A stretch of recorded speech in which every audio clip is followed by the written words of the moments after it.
Vikings offense runs wild against Redskins in 38-30 victory. The 2017 Washington Redskins have had 9 games to assert an identity, and the best that can be said in the wake of Sunday's 38-30 loss to the Minnesota Vikings is that they're maddeningly inconsistent. 1 week after proving themselves a dangerous upstart capable of toppling the division-leading Seattle Seahawks, the Redskins return to FedEx Field, where a partisan home crowd of 74,476 and a fast start were in their favor, and showed they're equally capable of making it all too easy for opponents. A defense that had been so stout in the upset at Seattle surrendered enough big plays to make a Pro Bowl case for Vikings third-string quarterback Case Keenum, who completed 21 of 29 passes for 304 yards and a career-high 4 touchdowns. Vikings receivers torched the Redskins secondary, helping Minnesota score touchdowns in all 5 forays inside the red zone and spurring a celebratory game of leapfrog in the end zone that drew jeers from the crowd. "We came out flat,"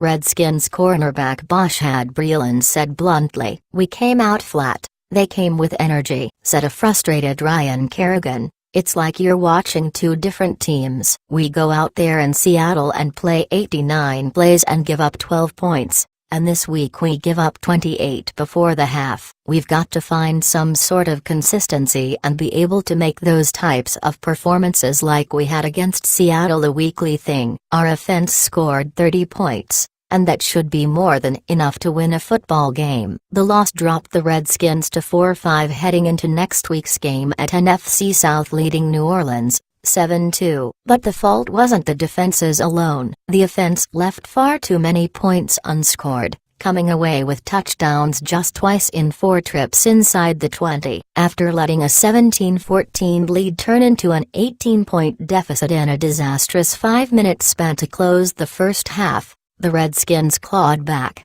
spurred by safety DJ Swearinger's 2 second-half interceptions, to make it a 1-score game. Unlike last week, Cousins couldn't conjure the heroics to complete the comeback. He struggled to complete throws inside the 20, and his wide receivers didn't help, with Josh Doctson stumbling on one would-be touchdown and Jamison Crowder unable to hang on for another. Cousins' second-quarter interception, the result of a poor, high throw intended for Crowder, turned the momentum. He finished 26 of 45 for 327 yards, 1 touchdown and the 1 interception, while rushing for 2 scores. The Vikings, 7-2, entered the game rested, coming off their bye week, while the Redskins had muddled through yet another week of practice with a half-dozen starters limited by injury. They got good news before kickoff. Minnesota's defensive end Everson Griffin, who leads the team with 10 sacks, was ruled inactive with injury, and the Redskins' banged-up starting offensive line returned full force for the first time in 3 weeks,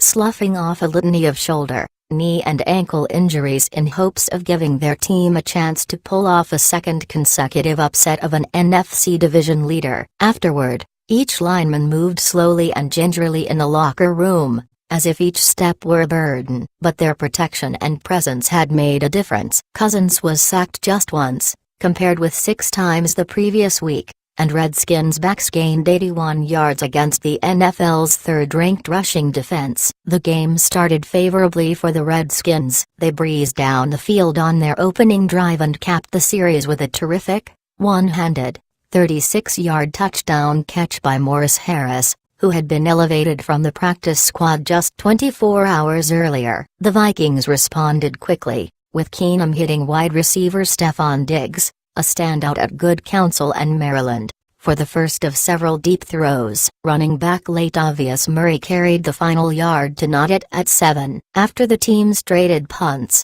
the Vikings defense stepped up the intensity, bulldozing Cousins on one play and ending running back Rob Kelly's day with a knee-wrenching tackle on another. After 3 failed attempts to score from the 10, Redskins kicker Nick Rose drilled a 28-yard field goal to retake the lead, 10-7. The Vikings took their first lead, 14-10, on Keenum's 3-yard strike to Diggs,